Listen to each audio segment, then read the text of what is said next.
నేటి విశిష్టత. ఈ రోజున విశిష్టతలో మనకి రెండు విషయాలు కనబడుతున్నాయి. ఒకటి ఏంటంటే తీజ్ అంటారు, కజారీ తీజ్ అని చెప్పి అంటారు. అది నార్త్ ఇండియన్స్ ఎక్కువ చేసుకుంటూ ఉంటారు, అంటే ఈ రోజుల్లో ఇక్కడ సౌత్ ఇండియన్స్ కూడా చేసుకుంటున్నారు. ఇంకొకటి సంకష్టహర చవితి. సంకష్టహర చవితిలో కూడా హేరంబ సంకష్టహర చవితి అని చెప్పి ఈ రోజుని చెప్తారు. ఏంటంటే సాధారణంగా మనం తీసుకున్నట్లయితే ప్రతి నెల 2 చవితులు వస్తూ ఉంటాయి. ఒకటి ఏంటంటే శుక్లపక్షంలో ఒకటి, కృష్ణపక్షంలో ఒకటి వస్తూ ఉంటాయి. ఇవి కాకుండా మనకి భాద్రపద మాసంలో వచ్చే ప్రధానమైన చవితి అది వేరు, వినాయకుడికి సంబంధించి. ఇవి కూడా వినాయకుడికి సంబంధించినవి అయినా ఒకటి కృష్ణపక్షంలో ఒకటి శుక్లపక్షంలో రావడం అనేది వచ్చిన వాటికి కూడా ఇక్కడ ఏంటంటే వినాయకుడికి సంబంధించి ఎవరైనా ఆదిదేవుడిగా ఆయన్ని ప్రార్థన చేయడం, ఎలాంటి ఇబ్బందులున్నా వాటిని అధిగమింపజేసే శక్తి ఆయనకు ఉన్నట్టుగా, కష్టాలు ఉన్న వాళ్ళకి వాటి నుంచి ఆయన దాటించే వ్యక్తిగా, ప్రతి వాళ్ళు కూడా తప్పనిసరిగా విద్యాపరంగా, వివాహపరంగా, లేకపోతే ఏదైనా కొత్త వృత్తి మొదలుపెట్టినప్పుడు కానీ, కొత్త కార్యక్రమాన్ని మొదలుపెట్టినప్పుడు కానీ ప్రతిసారి కూడా వినాయకుడిని పూజించడం అనేది సర్వసాధారణం. ప్రతి పూజలోనూ ముందు పూజ ఆయనది చేసి ముందుకు వెళ్ళడం అనేది జరుగుతుంది. అయితే ఇక్కడ అలా ఉన్నా కూడా నెలకి 2 సార్లు చవితులు రావడం, అందులో రెండోది మనకి కృష్ణపక్షంలో వచ్చే ఈ చవితిని మనం సంకష్టహర చవితి అంటాం. అంటే ఈ సంకష్టహర చవితి పేరులోనే ఎలాంటి కష్టాలున్నా వాటిని అధిగమింప చేయగలిగే శక్తి ఉంటుంది ఆయన్ని కనుక పూజ చేస్తే అన్న భావనతో ఒకటి ఈ సంకష్టహర చవితిని అనేది ఖచ్చితంగా చేసుకుంటారు. అయితే ప్రతి నెల వచ్చే సంకష్టహర చవితికి కూడా ఒక పేరు ఉంటుంది, ప్రతి నెల వచ్చే సంకష్టహర చవితికి కూడా ఒక కథ ఉంటుంది. అంటే అన్ని సంకష్టహర చవితులకి కథలు ఒకే రకంగా ఉండవు.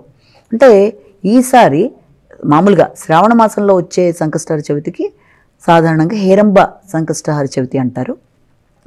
మామూలుగా సంకష్టహర చవితి అనే కథ వేరు, ఈ కథ వేరు. మామూలు సంకష్టహర చవితి కథలో ఏంటంటే అసలు అది చేయడానికి కారణాలు ఏంటి అన్నది అక్కడ సూచిస్తారు. హేరంబ సంకష్టహర చవితిలో వచ్చేది అసలు హేరంబ సంకష్టహర చవితి ఆ వినాయకుడి రూపం ఎలా ఉంటుంది, ఆయనకి ఎన్ని తలలు, 5 తలలు ఉంటాయి, 10 చేతులు ఉంటాయి, సింహం మీద వాహనంగా కూర్చుని ఉంటాడు. ఆయన తలుచుకొని కనుక కార్యక్రమాలు చేస్తే అందరికీ కూడా తప్పనిసరిగా విద్యార్థులకి విద్యకు సంబంధించిన విషయాల్లో అనుకూలతతో ఆశించిన జయాలు పొందుతూ ముందుకు పెడతారు. శత్రువుల మీద విజయం సాధించే వాళ్ళకి ఆ రకమైన ఇది, వ్యాపారస్తులకి వ్యాపారపరంగా అని ఖచ్చితంగా ఈ హేరంబ వినాయకుడిని, ఎందుకంటే దీనికి సంబంధించి పురాణాలలోనే, అంటే శ్రావణ మాస మహత్యం కనుక మనం చూసుకున్నట్లయితే పురాణాలలోనే ఈ యొక్క సంకష్టహర చవితి చేసిన వాళ్ళల్లో పార్వతీదేవి కూడా దీనికి సంబంధించిన సంకష్టహర చవితి చేయడం, అలాగే స్కందుడు దీని యొక్క విశిష్టతని చెప్పడం అనేది, అంతేకాకుండా నలదమయంతులకు సంబంధించిన విషయాల్లో వాళ్ళు కూడా దీనికి సంబంధించిన విధానంగా ఈ యొక్క హేరంబ సంకష్టహర చవితి చేయడం, ఇవన్నీ చేయడం బట్టి తప్పనిసరిగా వ్యక్తికి ఎదురవుతున్న దోషాలు, ఇబ్బందులు మొదలైన వాటిని అధిగమిస్తూ వ్యక్తికి ఆరోగ్యపరంగా, మానసికంగా, సంతానపరంగా, విద్యాపరంగా, వ్యాపారపరంగా ఎవరికి ఏది కావాలో ఆ విధమైన విషయాలలో అన్ని విధాలుగా ముందుకెళ్ళడానికి ఈ హేరంబ వినాయక చవితి అనేది, హేరంబ సంకష్టహర చవితి అనేది చేస్తారు. ప్రతి నెల వచ్చే సంకష్టహర చవితికి వచ్చే వివిధ నామాలతో ఉన్నప్పుడు వివిధ రకాలైన పేర్లతో అప్పుడు వినాయకుడిని ఏ రకంగా పూజలు చేస్తారు, 21 దుర్వాగ్మాలతో, 21 ఉండ్రాళ్లతో, అలాగే ఆయన ప్రతిమ, లేకపోతే ఎవరికి ఏ స్థాయిలో ఉంటే అది ఇది పెట్టుకొని రకరకాలుగా ఆయన్ని పూజ చేసి సమస్యలను అధిగమిస్తారు. ముఖ్యంగా ఈ శ్రావణ మాసంలో వచ్చే ఈ హేరంబ సంకష్టహర చవితి విషయంలో మాత్రం తప్పనిసరిగా వినాయకుడికి అమ్మవారే పూజ చేసి ఆశించినవి సాధించుకోవడంలో కానీ అన్ని విషయాల్లో ముందుకు వెళ్ళారు. కాబట్టి తప్పనిసరిగా ఈ శ్రావణ మాసంలో వచ్చే ఈ చవితి కనుక పాటించిన వాళ్ళకి అన్ని విధాలుగా కూడా అనుకూలతలు, విజయాలు, ఆరోగ్యాలు బాగుంటాయని ఒక ప్రసిద్ధమైన మాట శ్రావణ మాస మహత్యంలో చెప్తారు. ఇది ఈ యొక్క సంకష్టహర చవితి విషయం. ఇది కాకుండా రెండోది తీజ్ అని చెప్పి మనం చెప్పాం. ఈ తీజ్ విషయం వచ్చేటప్పటికి ఈ తీజ్ అనేది 3 రకాల తీజ్లు ఉంటాయి. దీంట్లో హరియాలి తీజ్ అని ఒకటి, కజారీ తీజ్ అని ఒకటి, తర్వాత ఇంకో మూడోది మనకి భాద్రపద మాసంలో వస్తుంది. ఈ తీజులు ఎలా ఉంటాయంటే ఇది అమ్మాయిలందరూ కూడా పార్వతీదేవిని విశిష్టంగా శివుణ్ణి ప్రేయర్ చేస్తూ చేసే పూజలు అనమాట. ఏమిటి ఈ కజారీ తీజ్ అంటే దీన్ని బడే తీజ్ అని కూడా అంటారు. అదే హరియాలి తీజ్ని చోటా తీజ్ అంటారు.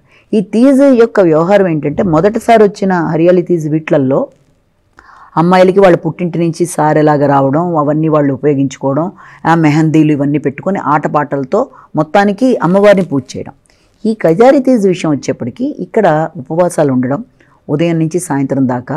అలాగే అమ్మవారికి పెళ్ళైన అమ్మాయిలు చేసే పూజా విధానంలో ఎలా ఉంటుందంటే వాళ్ళకి తప్పనిసరిగా సౌభాగ్యం బాగుండాలి, సంతానం రావాలి, సంతానం వచ్చిన సంతానం బాగుండాలి. అంతేకాకుండా అష్టైశ్వర్యాలు అంటేనే ఆడవారికి సౌభాగ్యం కాబట్టి ముందర ముఖ్యంగా అవి బాగుంటూ అన్ని విధాలా భర్తతో అనుకూలత ఉండాలి అని చేసే విధానం పెళ్ళైన అమ్మాయిలు చేసేది. అయితే పెళ్ళికాని అమ్మాయిలు మంచి వరుడి కోసం, అంటే ఒక అన్ని విధాలా తగిన వ్యక్తి కోసం, లేకపోతే కొంతకాలం బట్టి వివాహం కాని వాళ్ళైనా ఆ విధంగా ఆలోచనలతో ఈ తీజ్ అనేది చేస్తారు.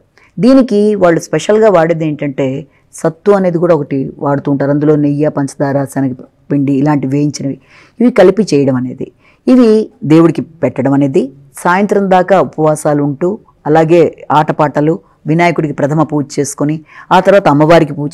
అంటే దీంట్లో ప్రధానమైన ఉద్దేశం ఏంటి అంటే దీంట్లో రీయూనియన్ అవుతారు అనమాట.